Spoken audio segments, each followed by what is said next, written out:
సుహాసిని, నీకు ఒక గిఫ్ట్ తెచ్చా. ఏంటండి ఇది? వావ్, ఎంత బాగుందో! ఇది నేను అడిగిన గొలుసే కదా అప్పుడు. ఎంత బాగుందండి ఈ గొలుసు, నాకు చాలా నచ్చింది. మీకు ఎలా గుర్తుంది? ఇంత సర్ప్రైజింగ్గా ఇంత గిఫ్ట్ ఇచ్చారేంటి? అసలు నేను నమ్మలేకపోతున్నాను. కానీ నేనేమో వడ్డానం కొనుక్కుందాం అనుకున్నా. సరే పద, షాపింగ్ వెళ్దాం. నిజంగానా?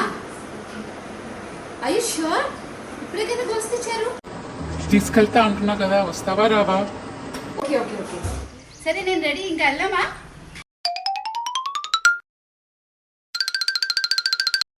అసలు ఇంత సర్ప్రైజ్ నేను తట్టుకోలేకపోతున్నాను. అదేంటో నాకు అర్థం అవ్వట్లేదు.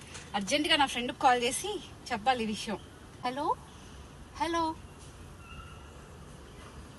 అదేంటి మా ఆయన వాయిస్ వినిపిస్తుంది? హలో, ఎవరికి చేశా నేను? హలో, లే. ఏంటి మీకే చేశానా?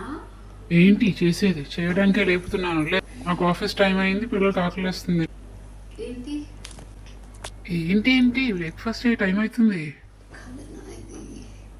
ఆగింది, బంగారం లాంటి కళను పాడు చేశారు. నీ కర్లో కూడా నన్ను బంగారాన్ని వదలలేదా? సరిపోయింది.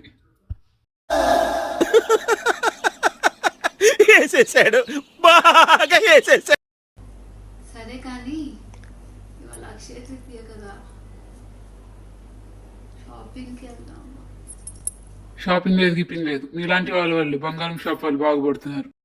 లేచి పని కానీ, పొద్దున టైం వేస్ట్ చేయకు. సరే సరే ఆపండి, చేస్తా కానీ.